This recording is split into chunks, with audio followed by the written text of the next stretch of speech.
Đó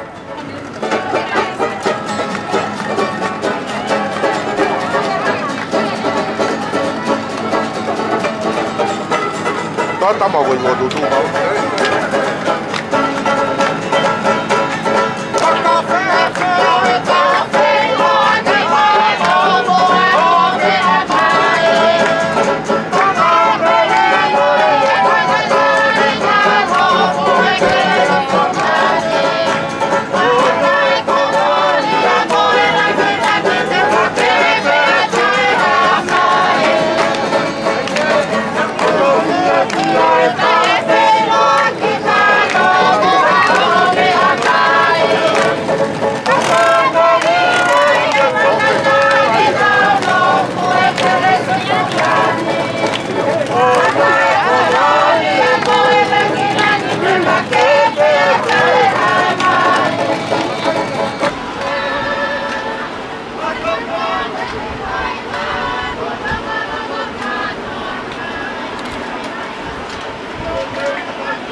Perché fa male al perché Halaevalu e mai Tuku'aho e se film.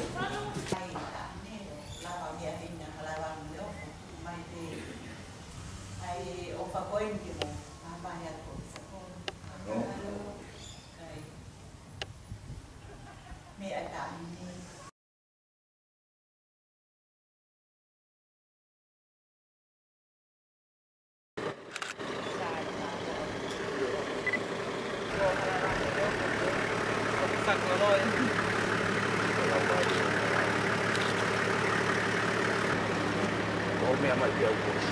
Slava. Malo ase. Malo kabau. Pipa te ofisa golo.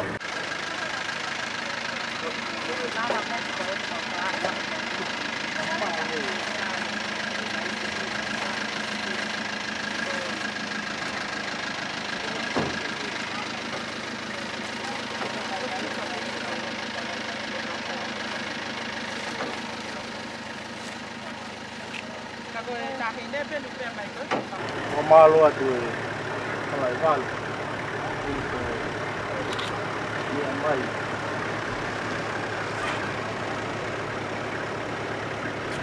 O mai ha toko ni te he. Isi kakai ben tena tai e kolon. Kai ko mea fai ngofua wa mea mai a hon. Ka hau ko e ofa ko ni ke a isi kau wai. Ka na tai. Ui uai whamalo wat, na rua tuani ki pei tuna. Ui ko mea mai uai, whakahau ko mai o whāi. Ai ko ini, motoro e hau i ki. Ai ko mo, whakahau ko mai ki a tiki mautoru ki heni tau, honga ka tiki mautoru ko whakahau ko mai o whakoni a honi. Ke lawe e si hau whangatai e whenua. Ko tui kai kaha lea e mak, lea whiunga, o kuni. Ko whakamalo wa te pē, lua mea mai a honi, ki tau kau kai taha. Lua toko nia e, kau kai ngata i e whenua. Ki whakamalo te ko kua wai, tuau ka.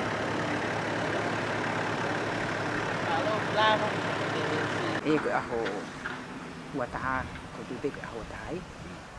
Na e whai ai ha mea e tahine kuini ko ne no finangalo ke mea he maka kone moe a whakitu taki ke mau whai hatuwha ne mea ofa e tahine kuini ko ngahe koe Palestania ka taha kolo skula a Tonga. Ka koe tuwha koe ni koe umea ko tukotoa pe e tahine kuini e ne si hangau. O whai hono tuwha ke iau tau mua e ne tuwha e ne toko ni koe kau whai ngataha ia o hange koe kau kui koe kau porio koe si kau atamai Uesia, mo fangi kau whainga ta e pehe koe kau suka o kuzi i tu usi mo ngai mea pehe nau ngai vai po whainga palpalema. E koe kau whainga ta e tau mo ki ai. Pea mo kau vai foki. E koe ongo ta whaaki e ua na e fuwhe maulahe na whinangalo ke whai tu wha. Pea koe uhna ne si whinangalo lelei peke mea pe e makake au tonu peke ngai motu. Koe hinga pene ke lava ke whaha ne mea ki uta. Kai mau kamata lewa pe tu wha o kau whuku mo e tahini ko mohe o fohe mea he tu whakone pe ni kuini na mea pe me kuini he maka pe maulele mui ai pe o whai whatongi kia me kau taha kolo skula Tonga pe he pe ke kau whiwhini me kau ki nau tolu koe me loto a pe na hanga ton pe mau kamata tu wha mau whakaheka mau uta me mea koto a pe ke boia o mau kamata lewa tu wha me kau vai me kau whaingata ia o Uiha, Felemea tau pe waka he loto kai hau pe u maka me uta kau ofisa koro me peo tāna ki whakahifat e na utokoni na o si lawe ipe na tole kakai koia pe mau hoko atu lewa pe me ai ki Mounga'one me tatau pe whakahifo utokoni me umea pe tau mo pe ke tatau pe hange koe kau vai me kau whaingata ia pe ne lawa koa Mounga'one pa mau tuku whaausi mai ki kau vai ai na mau iai ka toi kau vai whakakai mo ha anu poko tala mo panki otumotu ea os pe tuki lava lele pa mau tuki liwa ki mai tahine mau Moimoi fo la pe ko la vai mau tu fa ko na fa ko a fa laite pe ia pong to kona kipe ne tu fa ko le vai tu fa ia kamata le va pe ia me hihifo o lava ko to ai va he pangaini pe mau ko tai pe ki ko lum holo peka o tu fa os ki ka vai fo lava le ka to o tu ko ia i he kakai tatau pe me fa hinga tatau na si finangalo ke au ene to ko ni kana tu e ko ka vai mai ni ka fa hinga ta ia pe ko ne lava le ia ai finangalo ta hine ke au ke me ko to pe ne me au fa ke au pe ko ne tu he tai mini ko au ke fa ngong pongpongini ko ha hane to finangalo ke ha te fa hinga me ai te me finangalo ke ko atu ki mu apeto ki liwa ke ni hale ke apo mi pong ke atu ste pagodi mo ki me pe Paula ko fe la ki ai to ko ni me mau ingai te to ko ni ako ni pe mau fingau ek fakatahin me kau sotia ko kau ngawe me he potungau ako mo ungahi potungau ke fale me ofisi ko bana pe ka mo ko bana he pulau ko ni pai te ai pa ka tu no po I he ka ngawe ma ke hi ha pai ni ai si pa we me ofa ta ni ku ni na fa no tu fa ma ko ni te Paula malo opito